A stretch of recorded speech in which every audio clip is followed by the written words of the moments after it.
regularly. So, Richard, really, really glad to have you. Richard and I were also just discussing our hobbies. I once spent a lot of my youth learning Iaido sword and Kusarigama, the Japanese martial arts. It turns out Richard is quite active on Taekwondo and now Jiu-Jitsu. We were going to rename this particular one, not the Asia Chessboard, but the Asia Dojo. But I'm so out of practice. Even if I had a sword, and even if we were in the same place, I'd be afraid to fight Richard. So no battle on today's podcast, just intellectual exchange. Yeah. So Richard, tell me, why is it? How did you become really the most sought after expert on security in the Philippines and not a professional martial artist? What happened? How'd you get to this place? Well, we're gonna fix the professional mixed martial artist part. Thank you very much, Mike. I had no idea about your quote unquote Bushido samurai background. And on the way back from New Delhi just the other night for that India Japan event talk, because I saw you attended the first version. They keep on showing your beautiful face there during your intervention last year. I watched a movie called Bushido. It's a very new movie. It's a wonderful movie, and I'm a big fan. So definitely looking forward to more of your story. In my case, for me, mixed martial arts was a way for me to deal with, I think, undiagnosed ADHD. I was quite a feisty kid, and I would get into argument with everyone, including over like economic and political issues from a very young age. My dad would make me listen BBC at the age of 6, 7.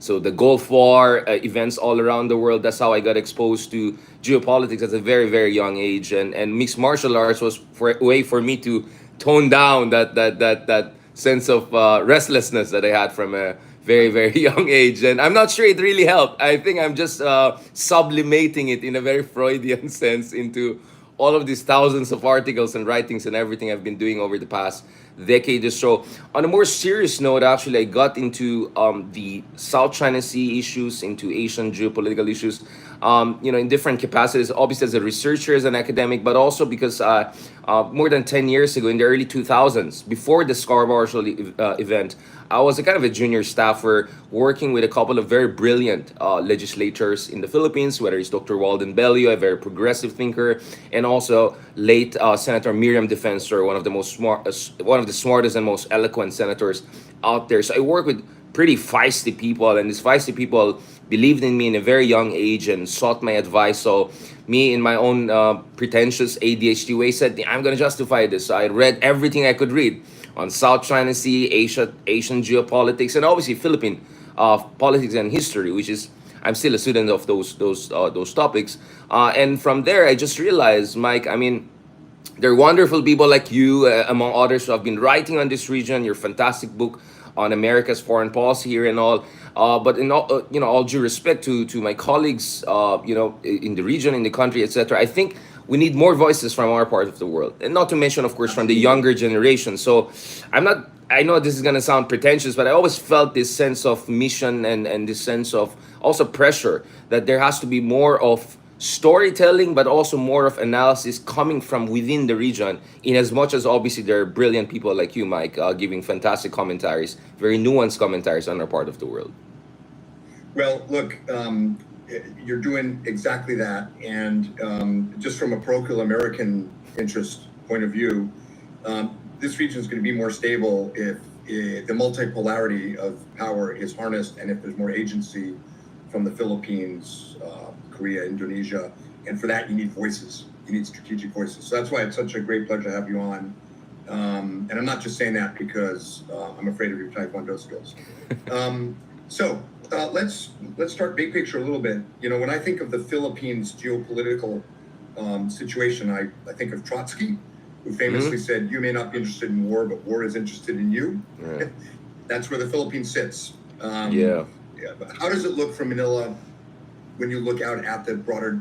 Obviously, there are problems at Secretama Shoal, Scarborough Shoal, but more broadly, how does the geopolitical picture look to most people in Manila these days? Well, actually, speaking of Trotsky, I always also like one thing else that he kept on saying, which is, his position in the First World War situation, neither peace nor war, right? Like we're not gonna side as much as possible with any of the antagonists, and at the same time, we cannot be passive. So obviously we're a U.S. treaty ally. Obviously we are part of a network of like-minded powers and players in this part of the world. But I'm also a strong believer that it's time for the Philippines to fully embrace its role as an emergent middle power, and also as a responsible stakeholder in this part of the world, and at the same time protect its strategic autonomy in as much as possible. Something that perhaps will be much more difficult with the second Trump administration coming in. We can discuss that separately. Coming to the Philippines, I think you're absolutely right. I think the problem is that for a very long time, because of the American security umbrella or the presumed American security umbrella, our very Latin American style political leadership in the Philippines was as complacent, if not lazy, as it could be. In terms of external security, we effectively outsourced it to you guys for a very, very long time. And there were already alarm bells being set off right and left. I mean, this was the Mischief Reef incident in 1994, 1995, when the Clinton administration refused to intervene on our part. I remember there was a talk by Joseph Nye in Harvard more than a decade ago when he was explaining from his point of view. I think it was in Pentagon back then, if not the State Department, Yes. when he was saying, "Oh, we have no horse in that race." And that should have been a wake-up call for the Philippines, that you cannot just kick out the American bases, or you no longer host American bases and then expect, like, oh, you can just call the Americans the cavalry to come any moment. And then of course really things exploded in our face during the Scarborough crisis in 2012. So we've been getting these alarm bells over and over again throughout the decades that, hey, Philippines, you cannot just expect the Americans to save you every time you have an external security problem, and you cannot be bogged down with domestic security issues forever. I mean, Mike, I'm sure many of the American experts know that in the 60s, the Philippines had the most capable armed forces in Southeast Asia at the very least. And we were the bully.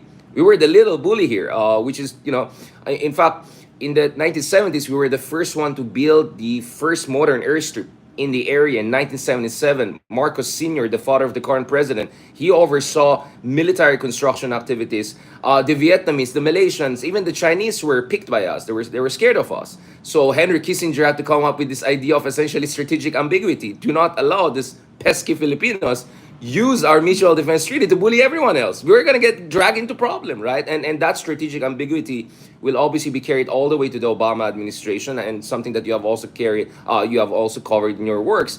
Now, going back to this, but the problem is we had very capable armed forces, but also that brought hubris. So, former strongman Marcos Sr., he was very much interested